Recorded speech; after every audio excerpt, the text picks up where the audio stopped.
Au Sénégal, comme dans la plupart des pays africains, l'assainissement fait figure de parent pauvre des services sociaux de base dans les zones les plus démunies. L'alimentation en eau potable des populations connaît certes des améliorations constantes.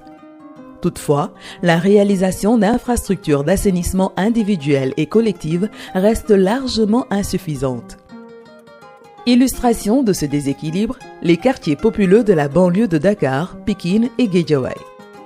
La quasi-totalité, 96% des ménages, disposent d'un système individuel dont 40% utilisent la vidange manuelle pour vider les fosses domiciliaires.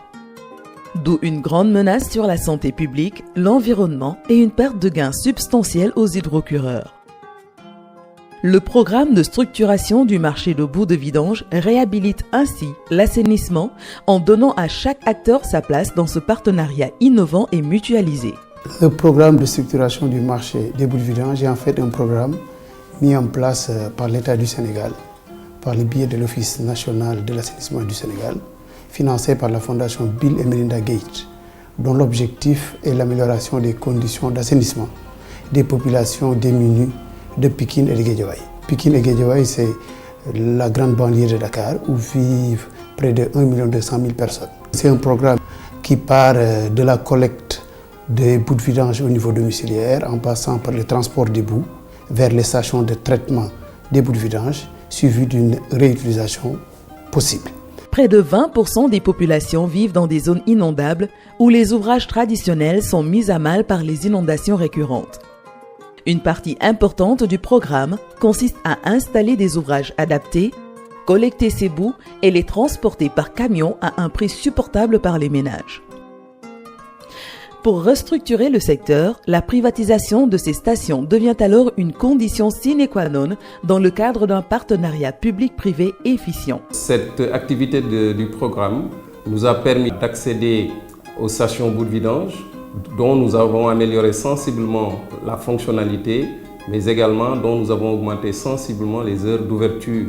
Selon les études réalisées, chaque habitant de cette zone produit en moyenne 1 litre de boue par jour, soit une production globale estimée à environ 1000 m3 jour.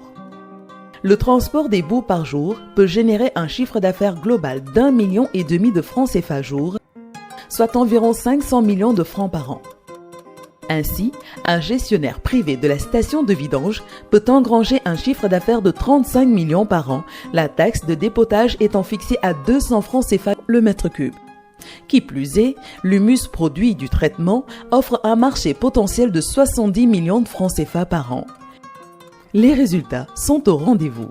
Après 3 ans de mise en œuvre, nous avons réussi à trouver 3 toilettes qui semblent relativement adaptées et que nous avons pu tester pendant plusieurs mois au niveau de la banlieue. Et ces toilettes sont sur le point d'être disséminées un peu partout dans la banlieue. Nous avons pu, grâce au centre d'appel que nous avons pu lancer, mettre en compétition les vidangeurs et réduire le coût de la vidange. Nous avons pu également aider les vidangeurs à quelque part renouveler leur parc automobile. Des vidangeurs qui n'avaient jamais accédé à une banque, pour la première fois, on commence à avoir des crédits bancaires d'autour de 20 millions, ce qui est extrêmement intéressant. Et actuellement à Dakar, une vingtaine de camions sont en circulation dans les rues grâce à ce fonds de garantie. Les opérateurs encadrés par Delvic n'en sont que plus que satisfaits. Nous avons pu l'année dernière fournir 15 camions déjà aux opérateurs privés. Et cette année, nous avons déjà un lot de 24 camions à fournir. Et ça également, ça permet aux vidangeurs de gagner plus d'argent avec des camions de meilleure qualité et avec une fonctionnalité beaucoup plus accrue. Aux 3 stations privatisées existantes viendra s'ajouter une 4e en prévision de l'augmentation de la production de boue domiciliaire. La démarche du PSMBV est inédite et innovante. Nouveau modèle économique structuré, le PSMBV établit une connectivité continue entre les différents acteurs de l'assainissement. Une véritable chaîne de valeur fondée sur le modèle gagnant-gagnant. En expérimentation à Dakar, une technologie de pointe appelée Omniprocessor concentre dans un espace réduit les fonctions de traitement, transformation et valorisation des boues de vidange. Cette usine en phase test pour produire de l'eau, de l'énergie et des cendres fertilisantes. Une partie du programme est délocalisée au Burkina Faso avec l'aide de la coopération chinoise pour développer une unité de biogaz. Le secteur de l'assainissement peut désormais rendre la dignité aux ménages grâce à des systèmes améliorés tout en offrant aux opérateurs désormais obligatoirement certifiés un marché fructueux. À travers la délégation de services, l'ONAS décharge sur les opérateurs privés ses pesantes tâches de gestion et de fonctionnement des stations de bout de vidange. En contrepartie, l'Office tire des recettes financières de la redevance versée par les privés. Il contribue aussi à réduire les dépenses de santé des populations, préserver l'environnement et limiter la production de gaz à effet de serre. Le cabinet international d'ingénierie EDE a été chargé par la fondation Bill & Melinda Gates de la dissémination de cette expérience inédite dans le continent noir. Cette dissémination s'effectuera en 2 volets. Un premier en rapport avec l'ONAS et les centres secondaires du Sénégal grâce à la recherche et l'implantation d'ouvrages de nouvelle génération capables d'accroître la production de boue. En second lieu, ce même paradigme sera reconduit au Bénin, en Côte d'Ivoire et au Cameroun dans le cadre d'une dissémination internationale. Dans ces 3 pays, nous allons implanter également ce concept de nouvelle génération d'ouvrages où les boues seront réutilisées pour produire de l'énergie et alimenter les maisons.